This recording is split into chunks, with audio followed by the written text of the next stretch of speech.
Muy buenas noches, bienvenidos a una transmisión más de Bienvejecer en Cuarentena, el show en donde aprendemos sobre gerontología, geriatría, vejeces, personas mayores, envejecimientos y todo lo relacionado con el mundo de los adultos mayores. Mi nombre es Arturo Arcos, voy a estar con ustedes durante la siguiente hora hablando sobre todos estos temas. Y el día de hoy les traigo un invitado muy especial, una persona a la que admiro mucho por su conocimiento, pero también por su activismo y por su deseo de compartir toda clase de información sobre personas mayores y sobre temas que son del interés de las personas mayores y de quienes les cuidan y acompañan y viven con ellos y comparten y les aman. Y es el doctor Robinson Cuadros. Doctor Robinson, ¿cómo estás? Buenas noches. Hola, buenas noches a todos. Qué alegría estar hoy compartiendo con ustedes. Qué gusto por fin tenerte en el programa. Y mira, no soy el único al que le da gusto porque la gente ha hecho muchísimas preguntas y vamos a responder a todas las que podamos en este segmento. Pero antes de empezar eso, pues quiero que le cuentes un poco a la audiencia acerca de ti. Para las personas que no te conocen, ¿quién es Robinson Cuadros? Bueno, pues soy un colombianito, como decimos acá, que se le dio por estudiar medicina y resultó en el área de la geriatría por cuestiones de la vida, gracias a la vida, donde, digamos, he venido trabajando en varios sectores, en política pública, con población desprotegida, abandonada, en centros geriátricos, y desde hace 10 años como voluntario de la Fundación Alzheimer Colombia. Entonces, digamos, he estado muy de cerca en el acompañamiento a los cuidadores, a las familias, y viendo la medicina geriátrica no desde detrás de un escritorio, ¿sí?, sino en contacto con las familias en sus casas y con los cuidadores. Muy bien. Robinson, cuéntanos, ¿qué estás tomando? Bueno, hoy vamos a brindar con Club Colombia. Oh, perfecto. Esta es una cerveza de acá muy rica, Ajá. una cerveza roja, a mí me encanta. Muy bien, pues yo Entonces estoy aquí con... vamos a estar tomando cervecita y vamos a ir respondiendo todas las preguntas. Muy bien, me parece muy bien. Vamos a hacerlo, pues ya sabes, casual. Nos vamos a poner pues más entonados en un rato, pero pues Sí, mientras aquí le está. seguimos. Aquí va. Desde casa nos pueden acompañar también. Mándenos una foto de lo que están tomando esta noche. Ya saben que esto es así entre cuates, entre amigos. Así vamos a llevarlo. Robinson, lo primero. Tenemos muchas preguntas que se repiten dentro de todo esto que la gente está queriendo saber. Pero la primera pregunta, ¿qué es una demencia? Uy, es una pregunta muy compleja. Digamos que cuando hablamos de demencia, viene de un término latino, del latín demencia, que traduce salirse de su cuerpo, ¿sí? Y era la forma de expresarse desde el mundo de la psiquiatría, como una persona era totalmente diferente a la que conocían. Y esto, pues, en la vida actual se refleja en una frase que repiten muchas familias: mi mamá ya no es la misma de antes. Entonces, pues, digamos, este término se acuñó por mucho tiempo, hablando sobre precisamente esto que notan los familiares. Ahora, es lo mismo una demencia que un olvido a la memoria, porque luego dices, ay, ya se me están olvidando las cosas, ¿será que me va a dar demencia? Y a mí me lo han preguntado gente hasta de 20 años, ¿eh? Gente de 20 años que me dice, últimamente estoy muy estresado y se me olvida todo y tengo miedo porque no vaya a ser que me vaya a dar demencia a mis 20 años. Y les digo, tranquilízate, duerme, come bien y ya, ¿no?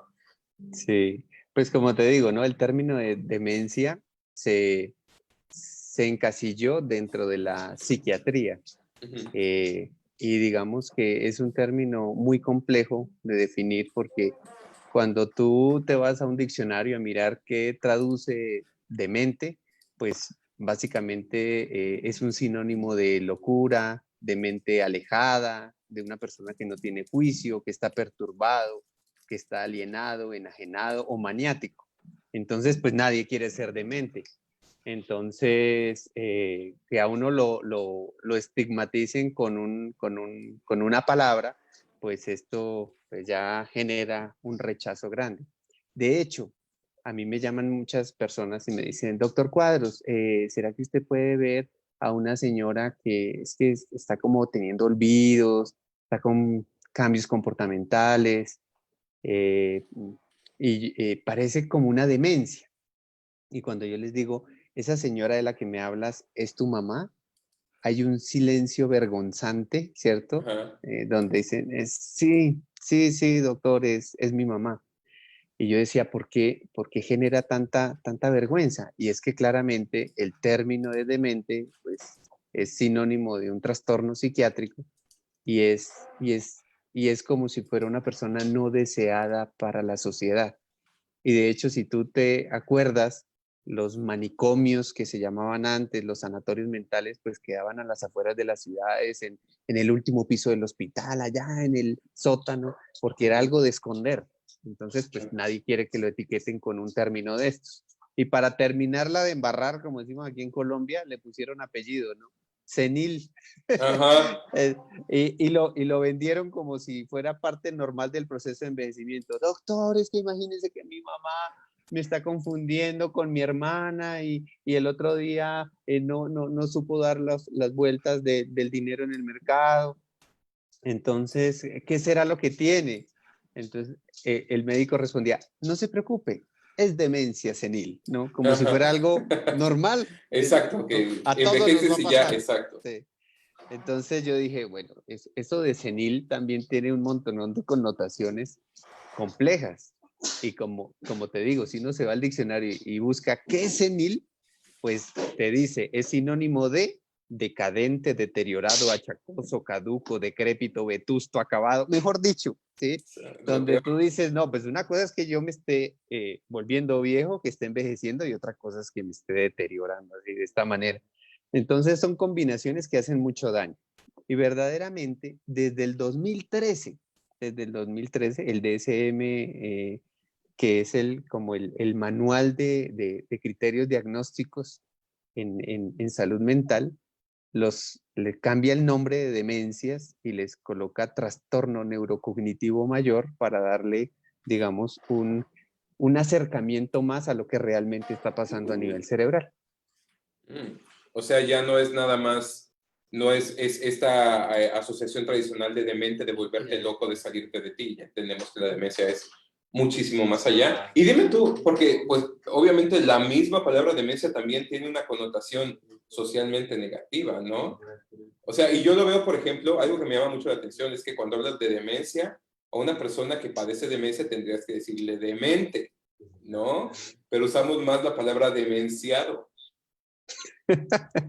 No sé si allá, pero por lo menos aquí sí, y en donde yo estudié, que es España, casi no se utilizaba el término demente, es el término demenciado, porque Mm, demente es que estás loco. Y en todos lados sí, nos sí, dicen que sí. no estamos locos, ¿no? Sí, no. Pues la verdad, cuando uno trabaja con ellos, uno no sabe quién está más loco. Si el médico, si la familia o el paciente. Correcto. Pero Sí. sí, son términos que tenemos mal acuñados, pero que terminan estigmatizando, hiriendo, ¿sí? Y generando que las personas consulten muy tarde. ¿M? Ujú. De hecho, cuando en el 2013 se propuso cambiar el término a trastorno neurocognitivo mayor, fue porque, digamos, se tardaban entre 3 a 7 años consultar por este tipo de alteraciones. ¿M? Se Wow. creía que era parte del proceso normal de envejecimiento y el estigma de demente nadie lo quería tener. Entonces, dejémoslo pasar, y cuando ya pasaban cosas graves, se consultaba. O sea que las personas van usualmente acuden a la consulta para evaluar, valorar o para diagnosticar una demencia ya cuando, no quiero usar el término demasiado tarde, sino para cuando ya hay una mayor evolución del trastorno. Sí, cuando han ¿Cómo? pasado situaciones complejas. O sea, por ejemplo, en las clínicas de memoria, donde hacemos pues todo este abordaje integral, donde hay un equipo interdisciplinario, hay un geriatra, un neurólogo, un psiquiatra, una neuropsicóloga, todo un equipo para hacer el diagnóstico, pues yo me fijaba cómo cuál era el motivo de consulta, ¿no? Entonces el motivo de consulta, no, doctor, es que mi mamá dejó quemar las ollas y dejó el gas abierto, dejó una veladora prendida, entonces quemó media casa, o le escrituró la casa a un desconocido, entonces ahora lo quieren sacar de la casa y pues esto está complejo, o se me perdió y duró medio día perdido, casi no lo encontramos. O sea, cuando ocurren cosas que verdaderamente pues preocupan.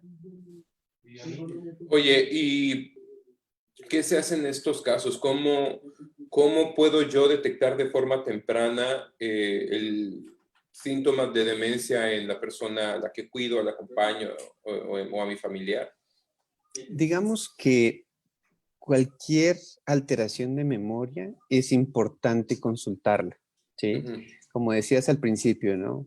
Cuando yo estoy estresado porque soy cuidador o estoy lleno de cosas en la cabeza, yo siento que se me olvidan las cosas, no, no sé dónde dejé las llaves, dónde dejé las gafas, dónde dejé el celular y estoy hablando con él, ¿no? Y, pero ¿quién vio mi celular? ¿Dónde está mi celular? Papá, lo Exacto. tienes en la mano. Y uno dice, no, pues ya me está dando Alzheimer. ¿Sí? Y uno empieza a preocuparse. Pero sí es importante consultar. Primero, porque hay que mirar los niveles de estrés emocional, hay que mirar todo aquello que se puede parecer a una enfermedad neurológica como estas, pero que no es Alzheimer. Por ejemplo, el déficit de atención, ¿sí? Que ahora es muy de moda y todos los niños tienen déficit de atención. Yo creo que yo tuve déficit de atención de pequeñito también. Entonces, no, que el niño es muy inquieto y que lo regaña la profesora, entonces tiene un déficit de atención, ¿sí? Y eso pues ya está tipificado, pero lo que se le olvida a la gente es que el 50% de las personas que tenemos déficit de atención, envejecemos y llegamos a la vejez con déficit de atención. Aquí en Colombia decimos, andamos despalomados, o sea, concentrarnos no es tan fácil, concentrarnos no es tan fácil y fácilmente nos dispersamos. Y eso pues no es Alzheimer, pero si a mí por primera vez me conoce un cuidador o otra persona que viene a convivir conmigo, dice, no, es que él no sabe ni dónde deja las llaves, no, pero no es Alzheimer, ¿sí? Los trastornos depresivos se confunden mucho con la enfermedad de Alzheimer. Las alteraciones en el estado de conciencia secundario a una infección urinaria, estreñimiento, donde la persona se desubica, empieza incluso a tener alucinaciones, a esto le llamamos un delirium. Y muchas veces las familias dicen, no, doctor, es que mi mamá estaba empezando a hacer con fiebre, tenía dificultad respiratoria, todo eso. Fue al hospital y en el hospital tuvieron que amarrarla porque eso quería pescar pispirispis, veía alucinaciones, no nos reconocía. Entonces yo creo que en el hospital le aplicaron algo y los médicos hicieron que le diera Alzheimer a mi mamá. Entonces la culpa es del hospital. Ujú.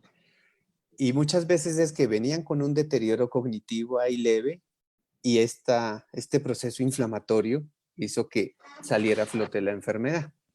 Entonces, pues uno tiene que hacer mucha educación para saber qué es y qué no es, y hacer todos los diagnósticos diferenciales, tomar exámenes complementarios. Muchos tumores cerebrales o eventos cerebrovasculares pueden simular, ¿sí?, una enfermedad de Alzheimer sin serlo. Muchas intoxicaciones, muchos medicamentos, por ejemplo, inductores de sueño, pueden generar alteraciones en la atención, en la concentración y se puede confundir con una enfermedad, pero es secundario a la polifarmacia. Hay muchas cosas que hay que descartar. Ahora, estamos hablando de demencia únicamente desde la perspectiva de personas mayores, pero ¿le puede dar demencia también a una persona más joven? Claro que sí, digamos que no es común, ¿sí? El grupo de neurociencias de Antioquia, aquí en Colombia, estudia desde hace 30 años el foco poblacional tal vez más grande del mundo, con una característica especial que es un Alzheimer familiar hereditario de inicio precoz. Y ellos hablan de una mutación especial, ¿sí?, en la presenilina 1 y básicamente de estos 5.000 miembros pertenecientes a 25 extensas genealogías que tenemos acá, pues muestran cómo, digamos, estas personas pueden empezar con problemas de memoria entre los 18 y los 22 años y a los 40, 45 años pues están muy, muy deteriorados, pero es una enfermedad hereditaria que verdaderamente solo afecta a menos del 3% de los casos que conocemos. Es una enfermedad que está muy relacionada con el proceso de envejecimiento, con la longevidad, pero como lo repetíamos, no a todos nos da. Y lo otro que hay que hacer énfasis es que es una enfermedad muy lenta. Recuerden que tenemos millones de neuronas, ¿sí? Entonces una neurona va fallando y otra le va sirviendo de muleta y le está ayudando a la que falló. Y mientras pues se va ocurriendo todo este proceso, pues pasan años. La evolución de esta enfermedad puede ser entre 10 a 20 o 25 años, ¿sí? Entonces es muy diferente que a mí me dé Alzheimer a los 60 años que me dé a los 80 o a los 90. Y eso hay que tenerlo muy claro porque como pues ahora todo el mundo consulta con el doctor Google, entonces a mi mamá se le están olvidando las cosas, entonces uno se mete a doctor Google, ¿sí? Alzheimer, y sale una señora mirando al infinito, así toda con carita perdida, entonces uno dice, ay no, mi mamá no está así, mi mamá todavía me reconoce, mi mamá controla sus esfínteres, mi mamá lo que tiene es otra cosa, ¿sí? No es Alzheimer. Pero se nos olvida pues que hay unas etapas y que esto es una evolución muy lenta, pero que va progresando. Oye, me dices que estás en este grupo de 5,000 personas ahí en Colombia de esta variante de la demencia que es hereditaria y que son nada más el 3% de los casos totales de demencia. Oye, pues 5,000 es bastante, ¿no? Y si es nada más el 3%, pues ¿qué porcentaje de la población tiene demencia? Estamos hablando de 50 millones de personas en el mundo que tienen algún tipo de demencia. Sabemos que, digamos, hay varios tipos, y ya pues hablaremos del tema, pero 50 millones de personas en el mundo es un montón, ¿no? Sí. 50 millones de personas en el mundo. O sea, en porcentajes, digamos, ¿cuántos mayores hay en el mundo? ¿Qué porcentaje sería? Pues digamos que en América Latina se habla que de personas mayores estamos rodeando entre el 10 y el 13% de la población en cada país, ¿sí?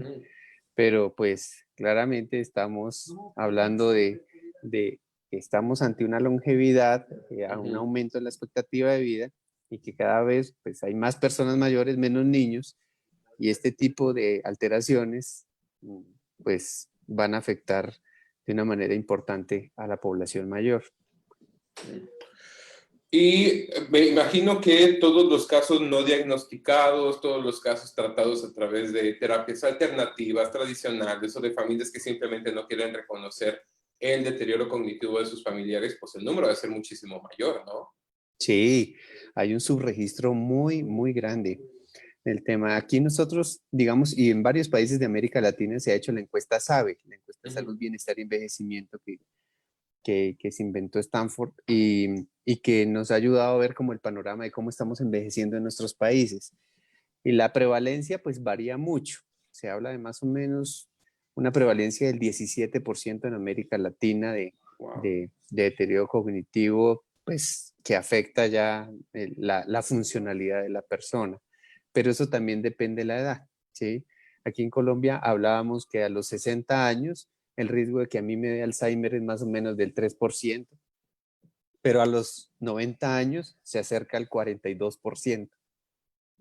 Wow, o sea, Cambia, sí. claro, cambia muchísimo. Nos están diciendo Mm, aquí de Dementia Friend Panamá, saludos hasta Panamá, que en el 2050 se va a triplicar la cifra, ¿no? Vamos a tener más así personas es. mayores. Mencionas tú el tema de las regiones, ¿no? Dices, en países latinoamericanos es este porcentaje. ¿Varía por lugar en el mundo?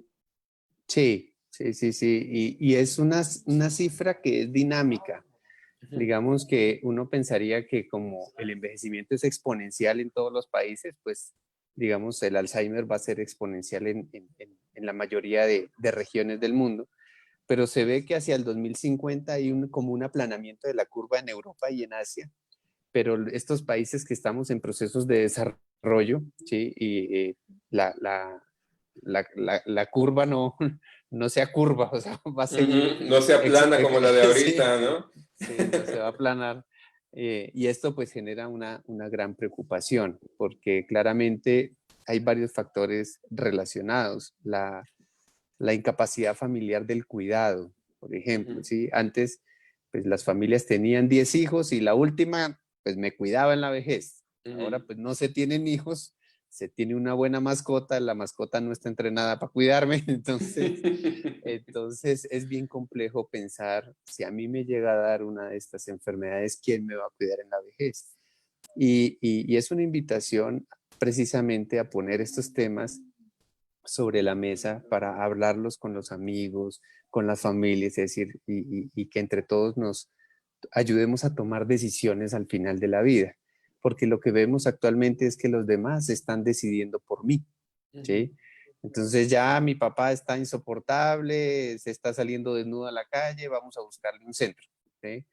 Pero pues nunca tocamos el tema de preguntarles o que yo le pudiera decir a mis hijos si alguna vez me llega a dar algún tipo de enfermedad compleja, yo no quiero molestarles, busquen un sitio lindo, ojalá que tenga unas enfermeras muy bonitas, ¿sí?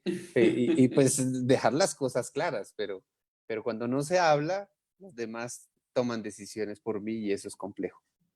No, yo lo veo como un tema súper tabú, es sentarme con mi familia y decirles, oigan, si algún día me da por salirme a la calle desnudo y ya no me acuerdo ni de quién es quién, esto es lo que quiero que hagan conmigo.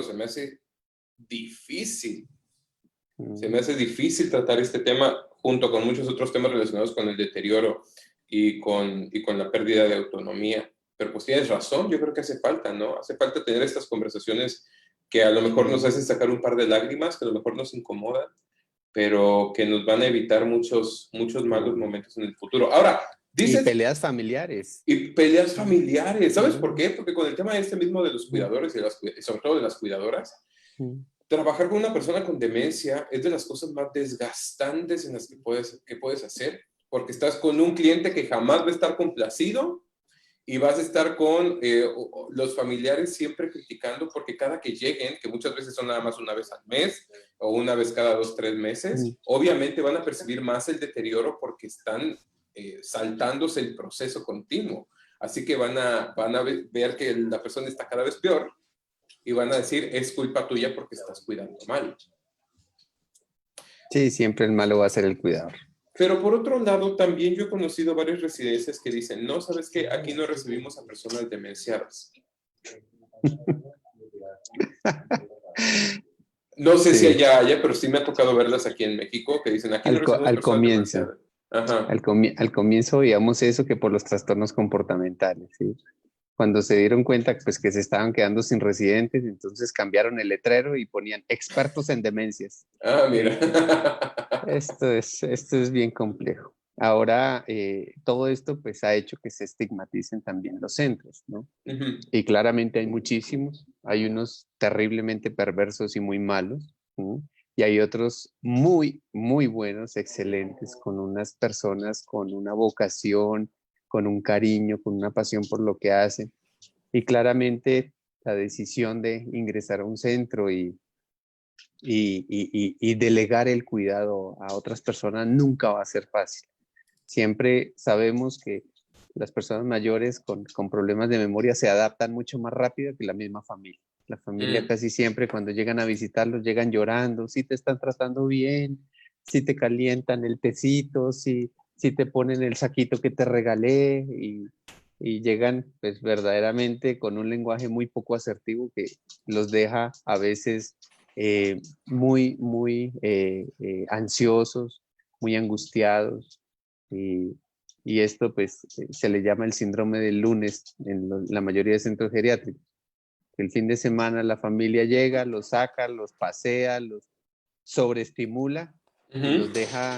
los deja el domingo en la noche y ese domingo en la noche pues tuvieron vómito de todo lo que comieron porque no estaban acostumbrados a todo. Se Ajá. desorientaron, le pegaron a la enfermera, entonces el lunes están irritables y llama a la hija, bueno, ¿cómo está mi mamá? No, pues estuvo irritable, le pegó a la enfermera, rasguñó al lado. Ay, pero ustedes sí no tienen ni idea de cómo manejar a mi mamá, porque ayer conmigo la pasó delicioso en el paseo. Sí. Oh, sí, sí me han tocado esos casos. Nos están haciendo varias preguntas aquí relacionadas con el diazepam y el clonazepam. ¿Tienen una relación con las causas de demencia? Sí, digamos que El uso de medicamentos en trastornos neurocognitivos mayores es muy complejo. Como todos sabemos, en este momento no existe ningún medicamento que prevenga la enfermedad como para decir, yo voy a empezar a tomarlo para que no me dé, ¿sí? Ningún medicamento, porque uno en Google encuentra de todo tipo de hierbas, productos, vitaminas que te prometen, pero no hay evidencia científica que ningún medicamento te va a prevenir. No hay ningún medicamento que te va a detener la enfermedad, es decir, que si ya inició y te lo tomas, ahí paras, no hay ningún medicamento. Y tampoco no hay ningún medicamento que cure la enfermedad, ¿sí? Entonces, cuando hablamos de medicamentos que se utilizan en la enfermedad de Alzheimer, pues o en otro tipo de demencias o trastornos neurocognitivos mayores, es para manejar síntomas asociados, ansiedad, delirium, ¿sí? Agresividad, agitación psicomotora. Entonces, pues dentro de todo este cóctel de medicamentos que hay unos que son muy peligrosos, como los que acabas de nombrar, que lo que hacen es generar un estado de somnolencia al paciente para dejarlo noqueado, ¿sí? Y aquí hablamos de las sugestiones farmacológicas. La gente a veces piensa que las sugestiones solo es inmovilizar al Amarrarlos. paciente y amarrarlos para que no molesten, que eso es terrible y eso va en contra de los derechos humanos, pero también hay sugestiones farmacológicas, entonces para que se quede quietico y no moleste, entonces vamos a darle aquí estas goticas, estos medicamentos, y muchos de estos medicamentos de hecho están contraindicados en adultos mayores porque generan arritmias cardíacas, aumenta el riesgo de muerte, entonces hay que hacer un acompañamiento muy juicioso sobre qué tipo de medicamentos se deben usar.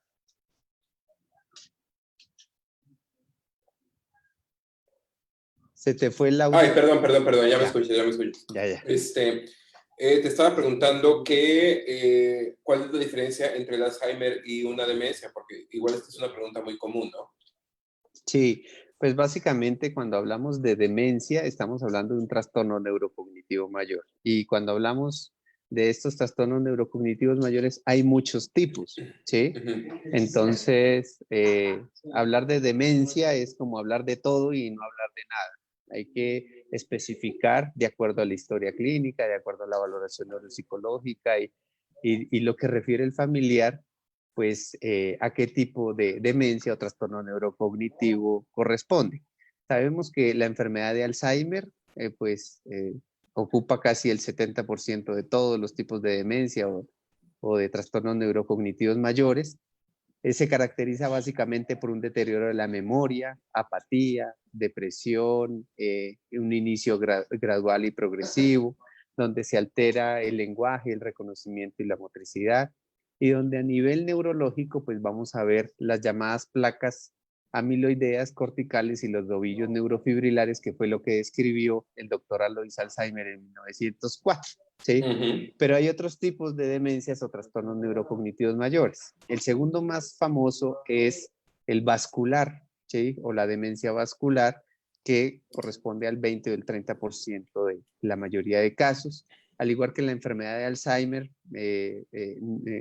digamos, afecta las funciones cognitivas, pero hay unas fluctuaciones en el estado de ánimo, hay un deterioro funcional más evidente y claramente hay un antecedente vascular que pues genera esta lesión a nivel cerebral, hipertensión no controlada, diabetes, una misma trombosis o evento cerebrovascular. Entonces, a nivel neuropatológico, pues vamos a ver precisamente pues esas lesiones a nivel cerebral y por eso pedimos una resonancia magnética cerebral para mirar lo que hay.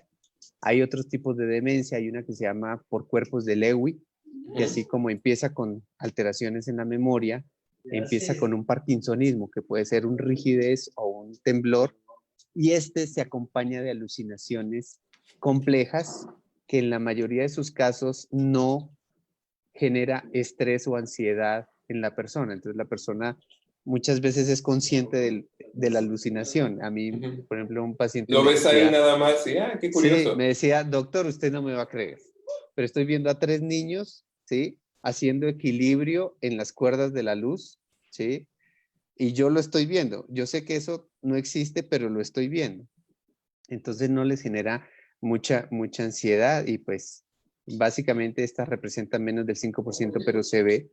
Y hay una que aparece en personas mucho más jóvenes, ¿sí? Entre los 50 y 65 años, que se llama la demencia frontotemporal, que antes que afectar la memoria como tal, es muy evidente los cambios en la personalidad, en los cambios de humor, la desinhibición, dificultades en el lenguaje. Entonces se les da por cambiar de religión, por empezar a fumar, empiezan a ser muy metódicos, entonces todos los días tengo que desayunar banano porque el banano es importante, empiezan a ser muy desinhibidos, entonces sueltan el madrazo, la grosería, muy intrusivos, entonces alguien está comiendo y meten la mano, y esto pues genera muchos problemas de convivencia.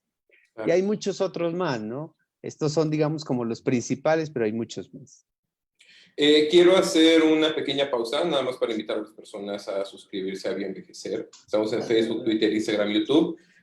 Así que únanse a la conversación, dejen sus preguntas para el doctor Robinson y también pues únanse a todas las demás discusiones que vamos a tener en un futuro y además si estén sus posibilidades y es algo que les gusta hacer, ahí están los datos para hacer una donación, no lo olviden, ahí para pagar la cerveza de Robinson carísima, porque la importamos para acá y la mandamos luego para allá.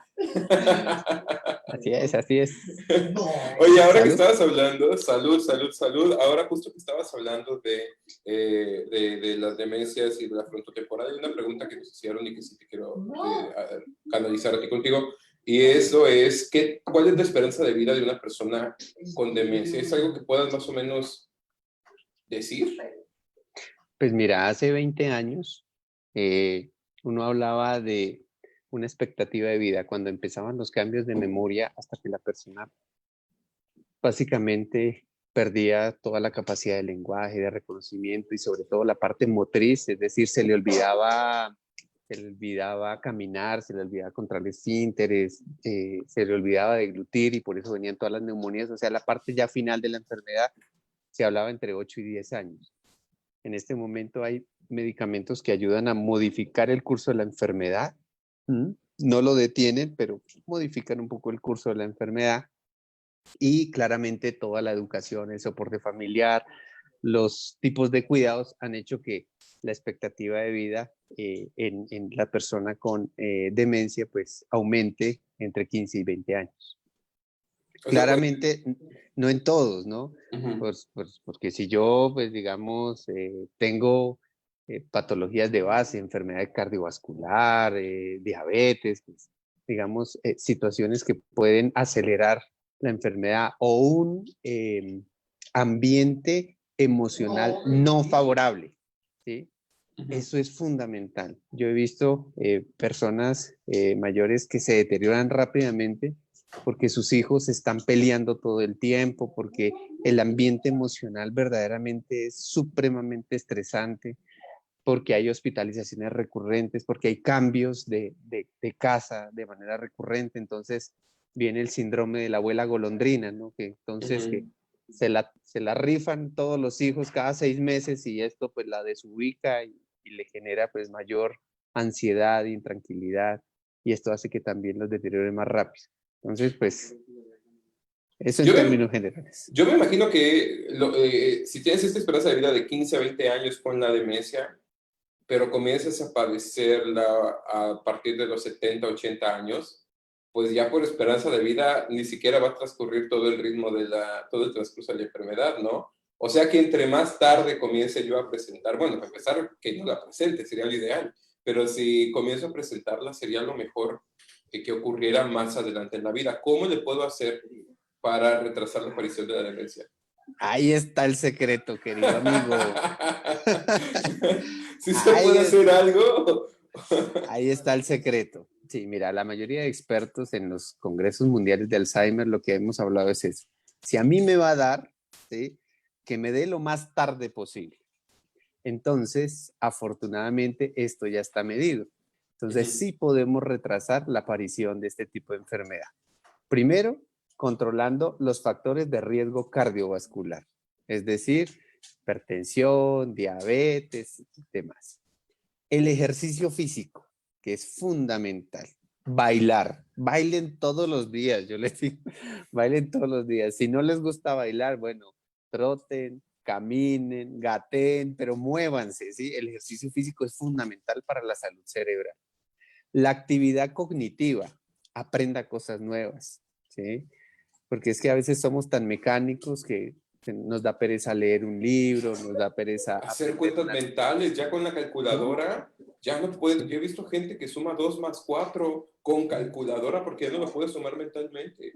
Ya no nos sabemos ni el teléfono, el número del teléfono celular de mi mamá, o sea, toca buscarlo, ¿sí? Entonces, aprender cosas, la actividad cognitiva. Lo cuarto, la interacción social, los amigos, ¿sí?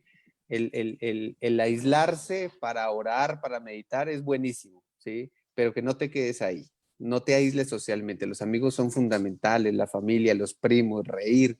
Uno tiene un lenguaje muy diferente con un amigo que con un hermano, con el papá. Es importante la interacción social. Y por último, la alimentación, ¿sí? En todo el curso de vida. Entonces, claramente una dieta baja en carbohidratos, una dieta regulada, una dieta que genere placer, pero que también esté balanceada, que no sea unas dietas restrictivas, sino que sea una dieta que Sin sal, sin verdaderamente... azúcar, sin grasas, sin Sin nada. nada. Sí, no, no. Un vaso de Ya, agua y 2 varitas de apio y ya. pues sí, no, me muero ya. Pues, no, no, no, no. No, no, la idea es una dieta, un plan nutricional, ¿sí? De acuerdo a mis gustos, a mis tradiciones, que se me respete, ¿sí?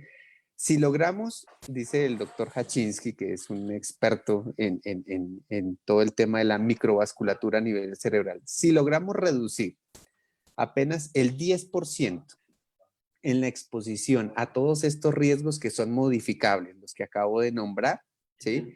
Lograríamos prevenir 1.1 millón de casos de Alzheimer cada año, retrasar la aparición de trastornos neurocognitivos por 5 años y reducir en 50% la prevalencia de trastornos neurocognitivos. Entonces, cuando la gente dice, ¿esto se puede prevenir? Pues yo les podría decir que sí, ¿sí? Pero pues tenemos que pensar que estamos construyendo nuestra vejez. No hay que esperar a que nos digan, abuelito, ¿se quiere sentar acá? Para decir, uy, ya me vieron viejo. No, es que mi vejez es el resultado de lo que estoy haciendo en este caminar. Entonces, en este caminar hay que hacer control de factores de riesgo cardiovasculares, ejercicio físico, actividad cognitiva, interacción social y una buena alimentación. ¿Qué pasa si yo no estoy llevando a cabo nada de esto? Me encanta acá, pues ya ves mi cervecita, me encanta la comida, me da flojera todo. Ah, Y llego a los cervecita está 60 bien. años, salud, salud, llego a los 60 años y digo, no, pues ya soy una persona mayor, ahora sí me voy a empezar a cuidar. Puedo empezar a cuidarme.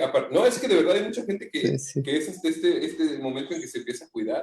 Va a tener efectos si yo me comienzo a cuidar o ya me dejo ir de lleno a hacer el deterioro cognitivo sin ninguna clase de freno. Sí, ahí hay dos mensajes importantes. Primero, que nunca es tarde para comenzar, ¿sí? Pero no tengo que esperar a que me pase algo grave para cambiar mis hábitos de vida, ¿sí? Sabemos a nivel mundial que la persona deja de fumar cuando le da su primer infarto, ¿sí? Eso está medido ya a nivel médico, ¿sí? Tú le puedes dar cátedra, darles medicamentos, lo que sea, pero verdaderamente dejan de fumar con el primer infarto. Entonces, no podemos esperar a que pase algo grave para cambiar los hábitos. Nunca es tarde para comenzar, ¿sí? Y yo tengo unos ejemplos maravillosos de personas mayores que han empezado a hacer ejercicio físico a los 70 años y a los 80 corrieron su primera maratón. Y esto le cambia totalmente la vida.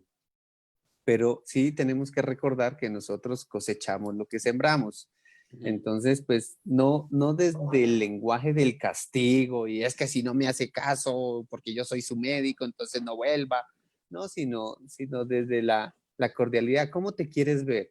Estamos ante una realidad y es que no sabemos hoy cuánto vamos a vivir. Entonces, si llegas a los 100 o a los 110 o a los 114 como una paciente mía, ¿cómo quieres llegar? Porque es que, por ejemplo, yo le escuchaba a mi mamá, ¿no? De algo se tiene uno que morir, ¿sí?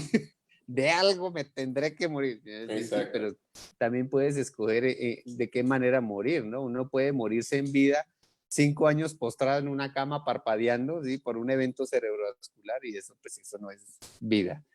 Entonces, pues hay que tomar actitudes positivas frente a la vida y cuidarse. cuidarse para cuidar. Quiero hacer un paréntesis aquí porque cada vez que digo salud, Diana Molina me pone un emoji de ella brindando. Así que salud, Diana. Salud, salud a todos. La Oye, conozco. nos están, ¿cómo? Le conozco a Dianita, una gran mujer. Ah, mira, te conoces. Y ya te ubicó nada más por la cerveza.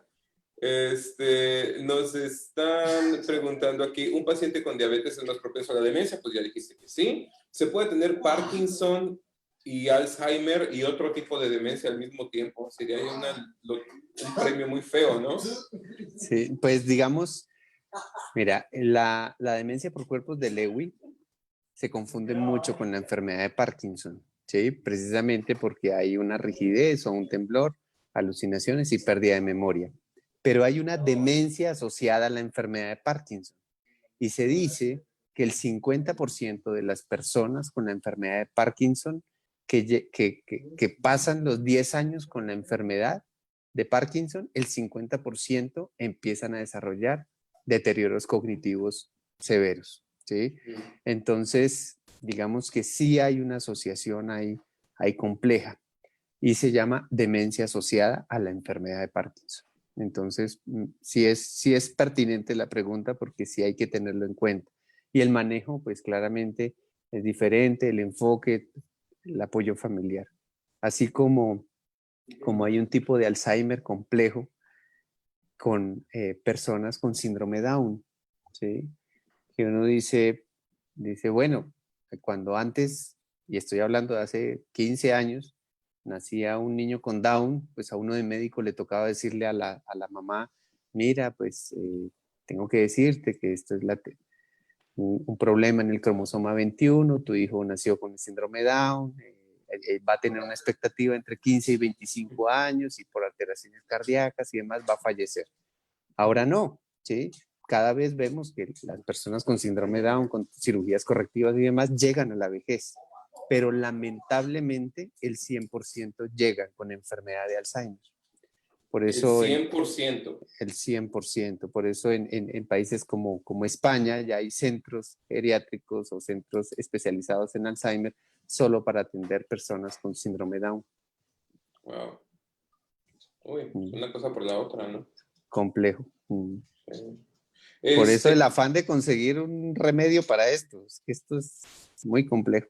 Y hablando de conseguir remedios para esto, nos están haciendo una pregunta relativa con el COVID. No sé si tú puedes responderla. ¿El COVID tiene implicación en los deterioros cognitivos? Es muy pronto para saber eso, que, ¿no?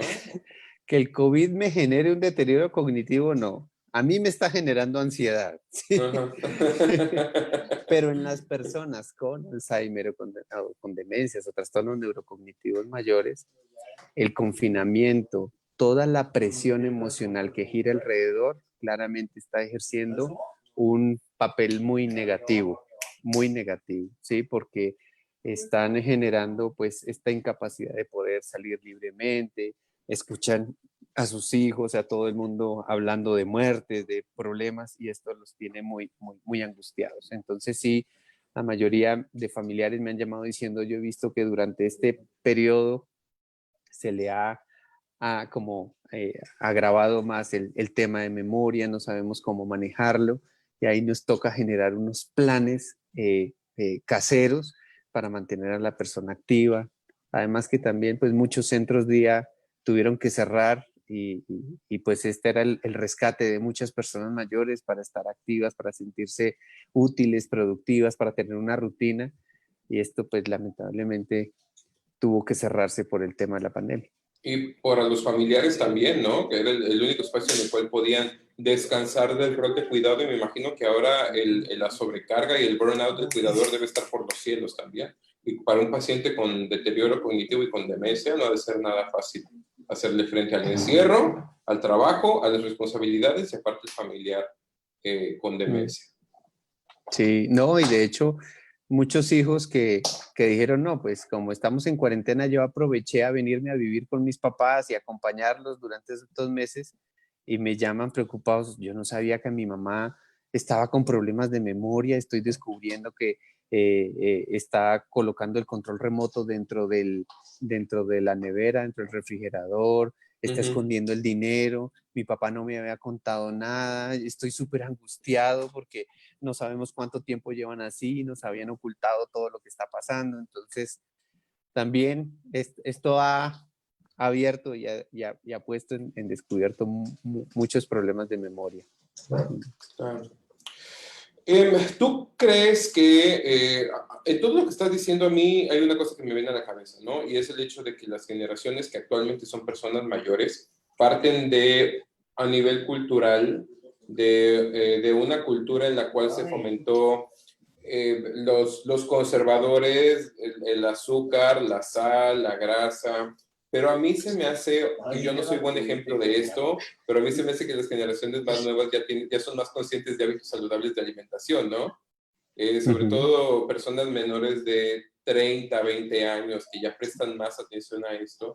¿Tú crees que en ese entonces, cuando les toque ser mayores y que ya no estaremos aquí ni tú ni yo, probablemente disminuyan, por lo tanto, los índices de demencia?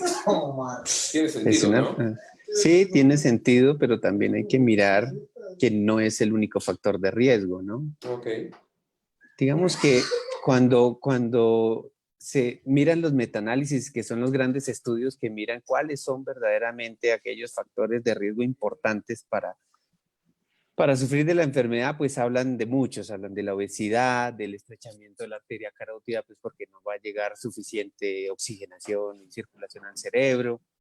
La baja escolaridad sigue siendo un factor de riesgo, altos niveles de un aminoácido que se llama homocisteína, que muy pocos lo miden, porque eso solo se hace en centros especializados, la hipertensión, la pérdida auditiva en etapas entre los 30 y los 60 años, y casi nosotros nunca nos hacemos un chequeo auditivo y es uno de los factores de riesgo a considerar para el Alzheimer, la fragilidad del tabaquismo, la diabetes, el aislamiento social, pero hay un trampolín, la depresión, ¿sí? Y resulta y pasa que la generación de personas mayores de hoy, ¿sí? Tenían, digamos, dentro de su cultura el callarse, ¿sí? Tú lloras para adentro, ¿sí? Tú no expresas tus emociones, ¿sí? Y tú aguantas, te callas y ya, y lo ofreces, ¿sí? Como, sí, ofrécelo.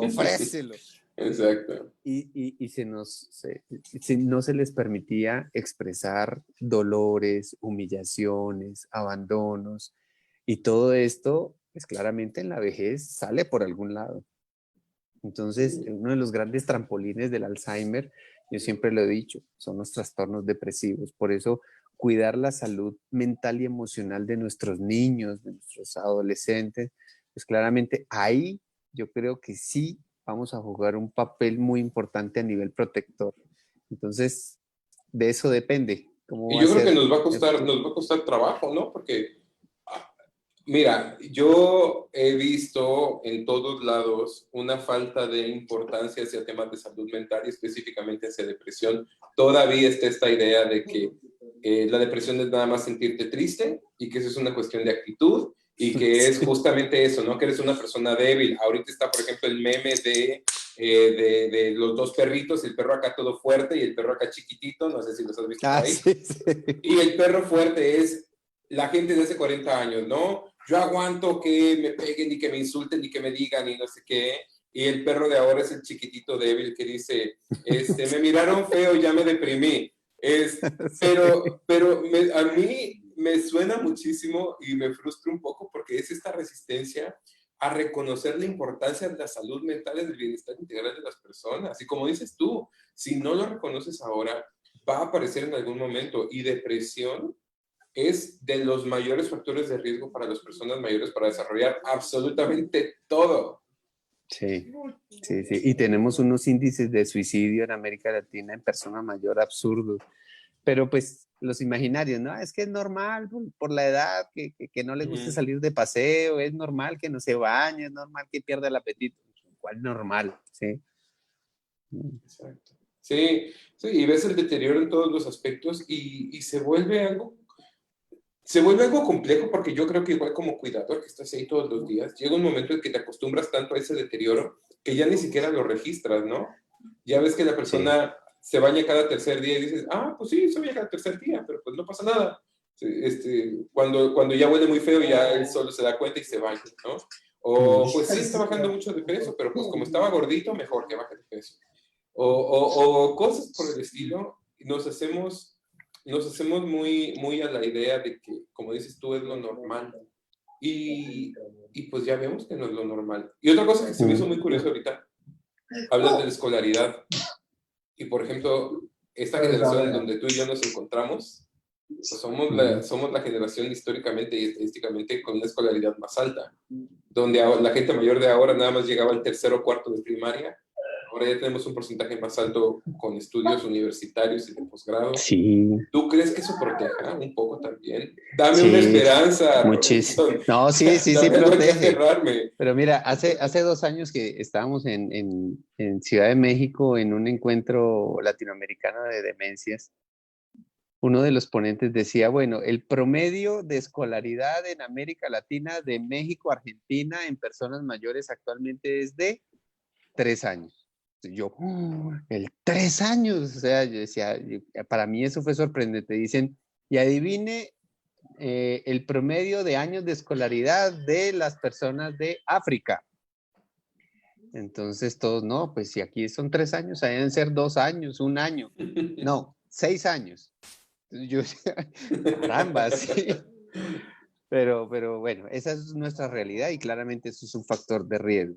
Y es algo pues que tenemos que luchar y que afortunadamente pues cada vez hay más opciones para educarnos, pero lo que hablábamos, ¿no? Mantenernos, no es que yo ya estudié y ahí tengo mi diploma colgadito y no, tenemos que estarnos actualizando, conociendo, abriendo nuestra mente, trabajando con otras personas que no tengan nada que ver con nuestras profesiones, eso nos hace verdaderamente enriquecernos como personas. A nosotros los médicos nos pasa mucho en las reuniones sociales, ¿no?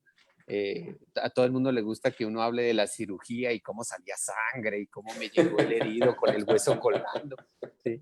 Pero cuando uno llega a una reunión de ingenieros y están hablando sobre que se cayó un puente y uno no tiene ni idea, ¿sí? O a veces de temas culturales, de música, que va a haber un concierto de un cantante famoso y uno ni sabe que existe ese cantante, pues el que de medicina sabe, el que solo de medicina sabe, ni de medicina sabe, ¿no? Entonces, tenemos que ampliar nuestros horizontes y conocer más. Retarnos mentalmente, ¿no?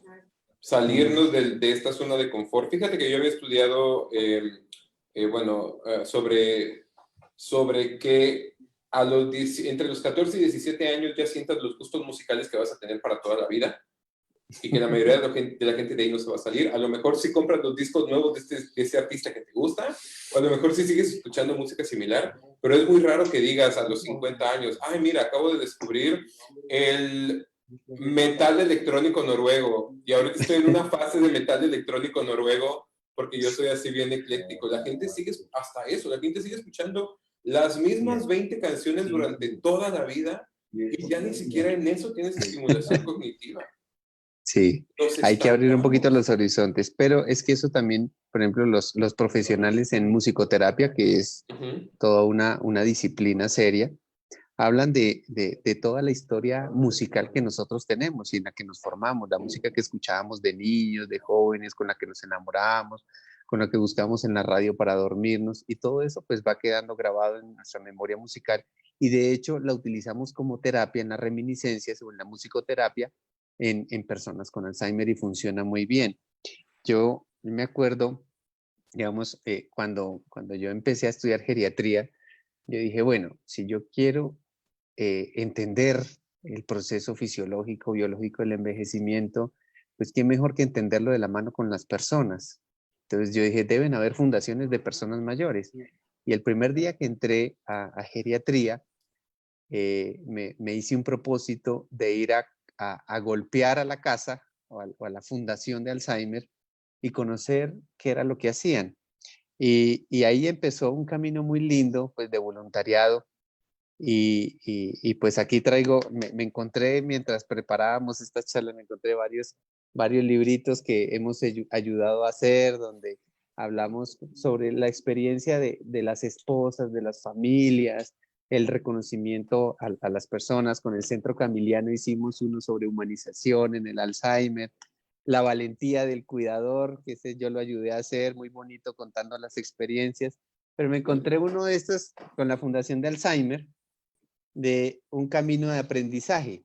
Y en este librillo les voy a mostrar aquí algo muy lindo que se hizo en este encuentro mundial de Alzheimer, que pues para los que no recuerdan es el 21 de septiembre y el símbolo es este que traigo aquí en la solapa, ¿sí? Que es un listón morado. Se hizo un encuentro donde presentamos un grupo de artistas con Alzheimer, ¿sí? Un coro, ¿sí? de personas con Alzheimer. Y esto fue impresionante, ¿por qué? Porque era reconocer a la persona y no a la enfermedad, ¿sí? Y pensar que las personas en medio de un trastorno neurológico tienen muchas capacidades y muchas habilidades, pero como le ponemos el manto de la enfermedad, se nos olvida todo lo que pueden dar, todo lo que podemos aprender de ellos. Oye, nos están preguntando, bueno, antes de pasar esta pregunta, ¿hay alguna forma de conseguir esos libros? No, pues en la página de la Fundación Alzheimer Colombia, pues ahí pueden encontrar mucha información, y en la página de Facebook se están haciendo unos encuentros virtuales muy lindos para apoyar a las familias, para ahondar en temas muy difíciles, muy complejos a veces, ¿no? De cómo manejar la hipersexualidad, la agresividad, los trastornos alimenticios que a veces son tan complejos y que desgastan tanto a las familias. Entonces, pues ahí estamos, un grupo de voluntarios ayudando y apoyando. Perfecto. Oye, te hacen otra pregunta, nos dicen que si es cierto que si una persona no ha desarrollado indicios de algún tipo de demencia a los 60 años, es poco probable que le dé. No, no, digamos, esto es una lotería muy compleja de decir, no, ya pasé los 60, ya no me va a dar. No, no, es muy Ya pasé complejo los porque 60, ¿o eran los 61? Ya no recuerdo. me salvé, no. No, no, no. Ok. Quiero mandar saludos a todas las personas que nos están acompañando durante la noche de hoy, porque de verdad hay muchas personas interesadas, muchas preguntas, muchos saludos de toda Latinoamérica para ti. Tal como te dije en un mensaje, la gente te quiere mucho y eso lo podemos ver aquí en los comentarios. Y no es difícil ver por qué. Creo que además de ser un gran profesionista de una calidad mundial, también eres un extraordinario ser humano y profesionista. Así que te agradezco muchísimo que nos hayas acompañado durante la noche de hoy y que hayas compartido conmigo pues una cervecita y también todos tus conocimientos, bueno, no todos, porque son muchísimos, pero un poco de tus conocimientos y aclarado las dudas de las personas que nos están viendo. De verdad, ha sido maravilloso tenerte aquí y pues está la puerta abierta para cuando tú quieras regresar. Muchas gracias. ¿Dónde te podemos encontrar, Robinson? No, en redes sociales yo siempre estoy ahí activo, en Twitter como Cuadros Robinson, o en Facebook pues Robinson Cuadros. Pues gracias a mi mamá tengo un nombre que es casi irrepetible, entonces estoy sin tocayo. Robinson Cuadros, pues creo que solo hay uno en el mundo. Entonces, es una combinación de nombres bien compleja, pero bueno, me ayuda a que me encuentren fácilmente y que en los aeropuertos no me pongan problema porque mi nombre no está Exacto, en no la lista aparece de en la lista negra, sí. por ahora. Por ahora, sí. Está bien. Esperemos que así siga para que te tengamos en México en cuanto se pueda. Claro que sí, me encanta México y allá los estaré acompañando. Muy bien. Muchísimas gracias, Robinson. Y muchas gracias a todas las personas que nos acompañaron la noche del día de hoy. Les recuerdo una vez más que pueden formar parte de esta discusión suscribiéndose a Bienvejecer. Denle like a nuestras redes sociales, Facebook, Twitter, Instagram y YouTube, y ahí van a encontrar toda la información que tenemos para ustedes. Síganos, comenten, compartan, eso es muy importante, esa información llega a más gente, ¿ok? Llega a más gente y podemos hacer que esta información pues cada vez nos permita cumplir con nuestra meta, que es hacer del mundo un mejor lugar para envejecer. Y les quiero invitar también a la charla que voy a tener mañana con la psicóloga Claudia Velasco Aburto. Vamos a hablar de un tema que hemos titulado Cuidar, decisión o imposición, acerca de si los cuidados se dan por el amor a las personas mayores o porque de plano ya no pudimos saltar del barco. Así que no se lo pierdan, mañana 8:30 de la noche con la psicóloga Claudia. Y hoy, muchas gracias, Robinson, por habernos acompañado. Saluda a tu auditorio. ¿Algo más que les quieras decir? No, cuando hablemos de Alzheimer, Ok. acordémonos que es una enfermedad que nos enseña a vivir el día a día. Así como le decía Charlie Brown a Snoopy, ¿no? Un día nos vamos a morir, Snoopy. Y Snoopy le respondía, cierto, Charlie, pero los otros días no. Perfecto. Descubramos el día a día y vivamos el día a día. Disfrutando, perfecto, me encanta. Pues muchísimas gracias, Robinson, muchas gracias a todos y a todas los que estuvieron en la charla de Bienvejecer en Cuarentena de la noche de hoy. Yo soy Arturo Arcos, esto ha sido Bienvejecer y hasta la próxima.